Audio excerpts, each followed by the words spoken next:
হিমন্ত বিশ্ব শৰ্মা হ'ল অসমৰ এই সময়ৰ এটা দানৱ চৰিত্ৰ, এটা অসুৰ চৰিত্ৰ।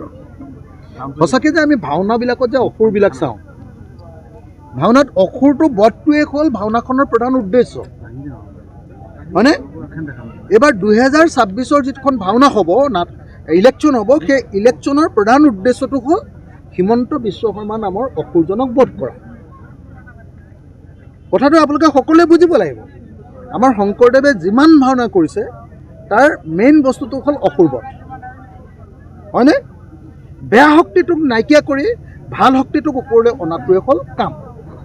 হিমন্ত বিশ্ব শৰ্মাই অসমখনত যি ধৰণৰ অত্যাচাৰ কৰিছে, একদম সংবিধান তেওঁ মানি নচলে, তেওঁ বিচাৰ ব্যৱস্থা ন্যায়ালয় মানি নচলে, তেওঁ কেতিয়াবা আদালতকে অপমান কৰে, তেওঁৰ পুলিচে মানুহ ধৰি নি ৰাস্তাতে আকৌ গুলীয়াই হত্যা কৰে। তেনেকৈ তেওঁ 80জন মানুহক হত্যা কৰি দিলে। হিমন্ত বিশ্ব শৰ্মাই 80জন মানুহক ভুৱা এনকাউণ্টাৰ কৰি হত্যা কৰিলে। আৰু যিদিনাই আমি চৰকাৰ বনাম নহয়, হিমন্ত বিশ্ব শৰ্মাৰ ওপৰত প্ৰথম কেছটোৱে হ'ব ভুৱা এনকাউণ্টাৰ।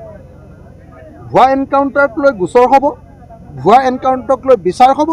আৰু হিমন্ত বিশ্ব শৰ্মাৰ নিৰ্দেশত যদি এইটো হৈছে বুলি প্ৰমাণিত হয়, হিমন্ত বিশ্ব শৰ্মাই জীৱনত ওলাব নোৱাৰাকৈ জেলত সোমাব। অসমৰ ৰাইজ এবাৰ 2026 কৃষ্ণৰূপে অৱতাৰ লাভ কৰিব। আৰু ৰাইজ সদায় কৃষ্ণৰূপে অৱতাৰ লাভ কৰে। আৰু লগত আমি অৰ্জুনবিলাক থাকিম ৰাইজৰ লগত। কৃষ্ণই আমাক পথ দেখুৱাই দিব, ৰাইজে আমাক পথ দেখুৱাই দিব। আমি অৰ্জুনবিলাক থাকিম, আমি পাণ্ডৱসকল থাকিম।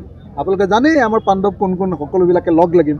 আৰু সকলোৱে লগ লাগি এইবাৰ অসুৰ বধ কৰাটো একদম অৱধাৰিত। এইবাৰ অসুৰ বধ কৰিমেই, আৰু এইবাৰ অসুৰ বধ কৰাটো খাটাং। আৰু সেইকাৰণে 2026 হিমন্ত বিশ্ব শৰ্মাৰ চৰকাৰখনক ভাঙিম আৰু নতুন চৰকাৰ বনাম, গণতান্ত্ৰিক চৰকাৰ বনাম, আৰু অসমৰ প্ৰত্যেকজন মানুহকে শান্তিৰে থাকিব পৰাৰ ব্যৱস্থা কৰিম। প্ৰাণৰ শিল্পী জুবিন সকলো ঐক্যবদ্ধ হৈছোঁ। আৰু ডেফিনেটলি এইবাৰ 2026 হিমন্ত বিশ্ব শৰ্মাক ব্ৰহ্মপুত্ৰত দলিয়াম।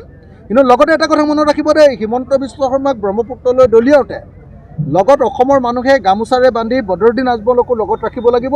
আৰু ব্ৰহ্মপুত্ৰলৈ হিমন্ত বিশ্ব শৰ্মা, হিন্দু সাম্প্ৰদায়িক নেতা হিমন্ত বিশ্ব শৰ্মা আৰু মুছলমান সাম্প্ৰদায়িক নেতা বদৰুদ্দিন আজমলক একেলগতে ব্ৰহ্মপুত্ৰলৈ দলিয়াব লাগিব। হিমন্ত বিশ্ব শৰ্মা হ'ল অসমৰ এই সময়ৰ এটা দানৱ চৰিত্ৰ, এটা অসুৰ চৰিত্ৰ।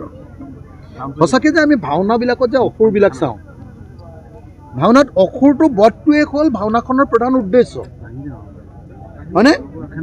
এইবাৰ 2026 যিখন ভাওনা হ'ব, ইলেকশ্যন হ'ব, সেই ইলেকশ্যনৰ প্ৰধান উদ্দেশ্যটো হ'ল হিমন্ত বিশ্ব শৰ্মা নামৰ অসুৰজনক বধ কৰা। কথাটো আপোনালোকে সকলোৱে বুজিব লাগিব। আমাৰ শংকৰদেৱে যিমান ভাওনা কৰিছে তাৰ মেইন বস্তুটো হ'ল অসুৰবধ, হয়নে?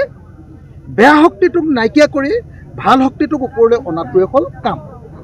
হিমন্ত বিশ্ব শৰ্মাই অসমখনত যি ধৰণৰ অত্যাচাৰ কৰিছে, একদম সংবিধান তেওঁ মানি নচলে, তেওঁ বিচাৰ ব্যৱস্থা ন্যায়ালয় মানি নচলে, তেওঁ কেতিয়াবা আদালতকে অপমান কৰে, তেওঁৰ পুলিচে মানুহ ধৰি নি ৰাস্তাতে আকৌ গুলীয়াই হত্যা কৰে। তেনেকৈ তেওঁ 80জন মানুহক হত্যা কৰি দিলে। হিমন্ত বিশ্ব শৰ্মাই 80জন মানুহক ভুৱা এনকাউণ্টাৰ কৰি হত্যা কৰিলে। আৰু যিদিনাই আমি চৰকাৰ বনাম নহয়, হিমন্ত বিশ্ব শৰ্মাৰ ওপৰত প্ৰথম কেছটোৱে হ'ব ভুৱা এনকাউণ্টাৰ। ভুৱা এনকাউণ্টাৰক লৈ গোচৰ হ'ব, ভুৱা এনকাউণ্টাৰক লৈ বিচাৰ হ'ব। আৰু হিমন্ত বিশ্ব শৰ্মাৰ নিৰ্দেশত যদি এইটো হৈছে বুলি প্ৰমাণিত হয়, হিমন্ত বিশ্ব শৰ্মাই জীৱনত ওলাব নোৱাৰাকৈ জেলত সোমাব। অসমৰ ৰাইজ এবাৰ 2026 কৃষ্ণৰূপে অৱতাৰ লাভ কৰিব। আৰু ৰাইজ সদায় কৃষ্ণৰূপে অৱতাৰ লাভ কৰে। আৰু লগত আমি অৰ্জুনবিলাক থাকিম ৰাইজৰ লগত। কৃষ্ণই আমাক পথ দেখুৱাই দিব, ৰাইজে আমাক পথ দেখুৱাই দিব। আমি অৰ্জুনবিলাক থাকিম, আমি পাণ্ডৱসকল থাকিম। আপোনালোকে জানেই আমাৰ পাণ্ডৱ কোন কোন, সকলোবিলাকে লগ লাগিম। আৰু সকলোৱে লগ লাগি এইবাৰ অসুৰ বধ কৰাটো একদম অৱধাৰিত। এইবাৰ অসুৰ বধ কৰিমেই, আৰু এইবাৰ অসুৰ বধ কৰাটো খাটাং।